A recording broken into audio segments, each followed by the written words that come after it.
Cette séance a pour objectif de comprendre la vitesse d'écoulement du sable en fonction du diamètre du trou.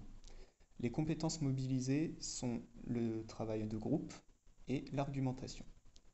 Cette séance s'inscrit dans une démarche d'investigation.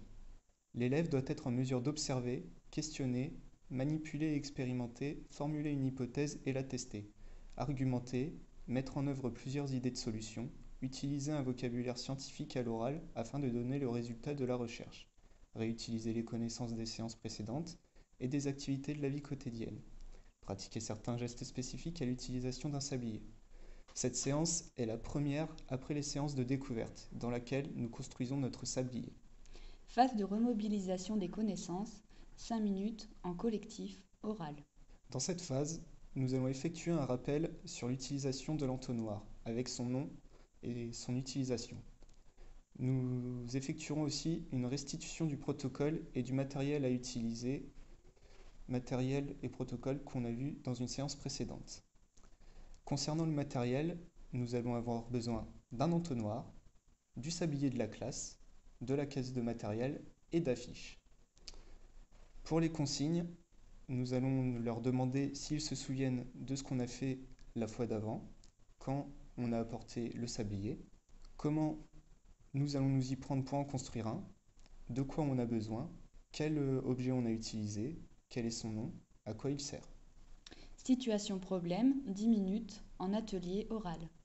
Pour cette phase, nous allons avoir besoin de 2 sabliers avec la même quantité de sable, mais de diamètres de trous différents. Nous allons présenter les 2 sabliers avec l'écoulement. Il faut les retourner en même temps. Je vais retourner les 2 sabliers, le sable va couler. Observez-les bien, je vous demanderai ensuite si les sabliers s'arrêtent en même temps. On leur demandera ensuite, donc, si jamais ils ne disent pas si le sablier s'arrête, si les 2 sabliers s'arrêtent en même temps. On s'attend à ce qu'ils répondent non. On leur demandera alors pourquoi. Les réponses possibles des élèves peuvent être que le sable est plus fin, qu'il y a plus ou moins de sable, que le diamètre du trou peut jouer, qu'il y a des saletés dans le sable. Ils peuvent aussi répondre qu'il faut taper sur la bouteille. On leur demandera aussi pourquoi le sable coule plus ou moins vite. Phase de recherche, 15 minutes en atelier oral. Pour cette phase, nous allons avoir besoin de 2 sabliers avec même quantité de sable, mais de diamètres de trous différents, et de coton-tige. Pour faire sortir l'hypothèse qu'il y a plus ou moins de sable, on peut leur montrer qu'il y a la même quantité dans les 2 sabliers en utilisant un pot de yaourt comme étalon. Par exemple, on peut dire qu'il y a 3 pots de yaourt pour remplir un sablier.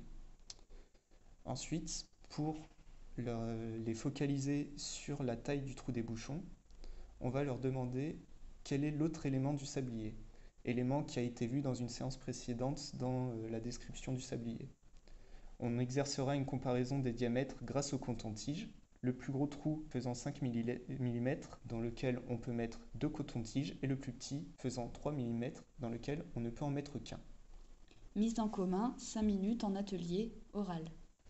Dans cette phase, une fois que nous aurons vu qu'il faut 2 cotons-tiges pour le plus grand trou et un coton-tige pour le plus petit, on va leur demander ce que cela signifie. On veut qu'ils trouvent que les 2 trous n'ont pas la même taille. On leur demandera aussi ce qu'il en est au niveau du sablier. Le sablier qui a le plus gros trou se terminera avant. On vérifiera avec l'expérience les 2 paramètres qu'on vient de tester, donc la quantité de sable et les diamètres de trous différents. On dessinera sur les bouteilles un grand rond pour symboliser le grand trou et un petit rond pour symboliser le petit trou, ce qui nous sera utile pour la trace écrite plus tard. À la fin de cette mise en commun, les élèves ont compris que la vitesse d'écoulement du sable dépend du diamètre du trou pour une même quantité de sable. Pour vérifier cette compréhension, on leur demandera dans un bilan ce qu'ils ont appris aujourd'hui, ce qui permettra dans un même temps un travail de reformulation. Trace écrite, 10 minutes en atelier écrit. Que ce soit pour les petites, les moyennes ou les grandes sections, nous allons prendre des photos avec les 2 sabliers, des bouchons avec les cotons-tiges, qu'on accompagnera avec une phrase de légende, qui est « Ce sablier se termine en premier car son trou est plus large ». En différenciation pour les grandes sections, nous utiliserons la même phrase, mais avec le blanc sablier à compléter.